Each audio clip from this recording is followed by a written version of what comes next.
सो हम पूछ रहे थे कि मेन को इस्लाम में आपका नाम और आपका पेशा। I am a student of matric and my name is Hamna Habib. तो हमारा ये सवाल था कि मेन को इस्लाम में वन मैरिज का राइट क्यों नहीं अलाउ और वुमेन को इन्फीरियर क्यों कहा गया है, जिसका कुरान में। मैं आपके सवाल को नहीं समझ सकता हूँ, अगर आप आस्ते से पूछेंगे।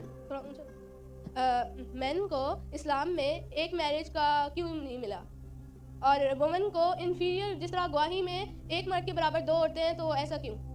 एक सवाल में, दोनों में से एक। पहला सवाल दो, दूसरा सवाल पहले बता दें। पहला बहन ने सवाल पूछा कि इस्लाम मजहब में मर्द को एक से ज्यादा शादी करने की इजाजत क्यों है, तो ये सवाल था ना।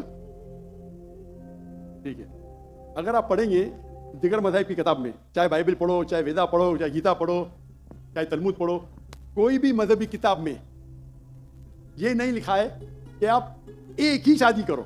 सिर्फ कुरान में लिखा है।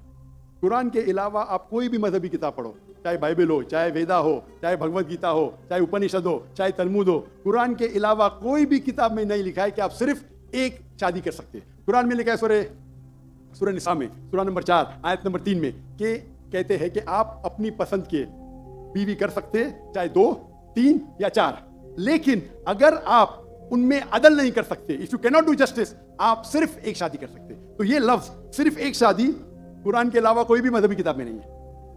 लोग को गलतफहमी है कि बाइबल में लिखा है शादी करो। मैंने बाइबल पढ़ चुका हूं, कहानी लिखा है, भगवत गीता में कहानी लिखा है। ये तो इंसान के बनाए हुए कानून है। क्या इंडिया में marriage act, Hindu marriage act 1954 में लिखा हुआ है कि आप एक शादी कर सकते हैं? ये चर्च कहता है, अब बाइबल में दिखाओ। मैं तो बाइबल कई बार पढ़ चुका हूं, किधर नहीं लिखा हुआ है कि आप एक शादी करो। कुरान में लिखा है, सूरह निसा सूरह नंबर 4 आयत नंबर 3 में, आप अपनी मनपसंद खवातीन से शादी कर सकते, चाहे 2 हो, 3 हो या 4 हो, लेकिन आप उनके दरमियान अदल नहीं कर सकते, तो सिर्फ एक। अगर आप पढ़ेंगे रामायण में राम के वालिद की एक से ज्यादा बीवी थी। आप अगर महाभारत पढ़ेंगे तो कृष्ण की कितनी बीवियां थे? 4, 8, 10, 16,108। श्री कृष्ण के महाभारत में 16,108 बीवियां थे। आप बाइबल पढ़ेंगे तो इब्राहिम अलैहिस्सलाम की 3 बीवी थी, सुलेमान अलैहिस्सलाम की 700 बीवी थी। तो इस्लाम क्यों इजाजत देता है कि मर्द एक से ज्यादा बीवी कर सकता है? आमतौर पे आप देखेंगे मर्द और औरत जो पैदाइश होती है, main and female, approximately same है। लेकिन आज की मेडिकल साइंस ये कहती है कि लड़कियां में ज्यादा कुव्वत है जर्म्स और डिजीजेस का मुकाबला करना बनिस्बत लड़कों में। मेडिकल डॉक्टर हूं, इसीलिए आप देखेंगे कि बचपन के एज में लड़कों की ज्यादा मौत होती है बनिस्बत लड़कियों के। तो आप अगर एवरेज देखेंगे 15 साल, 20 साल, 30 साल, लड़कों की तादाद ज्यादा है, सॉरी लड़कियों की तादाद ज्यादा है। आमतौर पे लोग मरते हैं सिगरेट पीने से, शराब पीने से। अक्सर मर्द मरते हैं शराब पीने से, सिगरेट पीने से। जब जंग होता है तो कौन ज्यादा मरते हैं? लड़के, आदमी। सिर्फ एक जंग में औरतें ज्यादा मरी। कौन से जंग में? फलस्तीन के गाजा में। क्योंकि वो जंग नहीं थी, वो जेनोसाइड था। इजराइल ने चुन चुन के बच्चों और औरतों को मारा, 2/3। लेकिन अक्सर जब जंग होते थे, आप देखेंगे तो मर्द मरते हैं बनिस्बत औरत से। तो आज की तारीख में आप अगर देखेंगे, मिसाल के तौर पे यूएसए में, सिर्फ यूएसए में 42 लाख से ज्यादा औरतें हैं। सिर्फ रशिया में 1 करोड़ से ज्यादा औरतें हैं। सिर्फ जर्मनी में लाखों औरत मर्द से ज्यादा है। तो अगर आप देखेंगे दुनिया में औरतों की तादाद मर्द से ज्यादा है।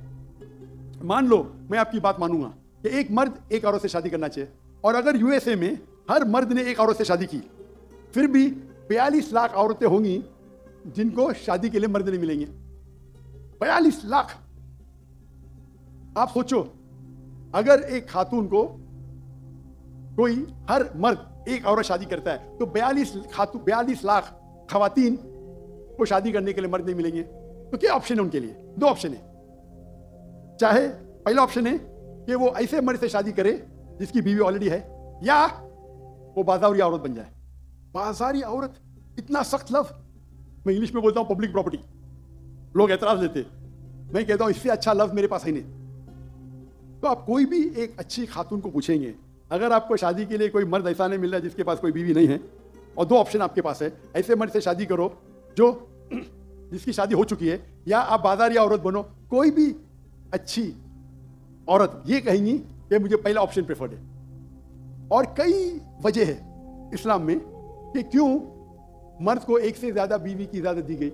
हो सकता है कि उसके बीवी को कोई बच्चे नहीं होते, तो क्या ऑप्शन है? पहली बीवी को तलाक दो और नई बीवी करो, या पहली बीवी को अपने साथ रखो, उसकी कोई गलती नहीं है, और दूसरी बीवी करो, बच्चे पैदा करो। हो सकता है कि आपके बीवी में ऐसी कोई बीमारी है जो शोहर को वो सेटिस्फाई नहीं कर सकी, तो क्या करेंगे? तलाक देके नहीं शादी करना, पहली बीवी को रखो और दूसरी बीवी से शादी करो और दोनों को बराबर राइट्स दो, इक्वल राइट्स। तो कई वजह है इस्लाम में, इसीलिए इस्लाम में मर्द को एक से ज्यादा बीवी करने की इजाजत है। मेरी एक तकरीर है जिसका टॉपिक है वुमेन्स राइट्स इन इस्लाम। अगर वो आप देखेंगे उसमें आपको इसका भी जवाब डिटेल में मिलेगा और जो दूसरा सवाल करे तो उसका भी जवाब मिलेगा। वाखिर दावाना अल्हम्दुलिल्लाह रब्बिल आलमीन। जज़ाकल्लाह डॉक्टर साहब, बहुत बहुत शुक्रिया। हाफिज़ उसामा नूरानी साहब से दरखास्त करूंगा कि वो स्टेज के ऊपर तशरीफ ले आएँ। तमाम हज़रात के लिए पीछे खाना सर्व कर दिया गया है, आप लोगों से दरखास्त है खाने की तरफ तशरीफ ले जाइए। फर्स्ट रो वाले हज़रात जो हैं वो तशरीफ रखें, प्रोटोकॉल वाले इंशाल्लाह उनको अलग लेके जाएंगे। बहुत शुक्रिया आपका।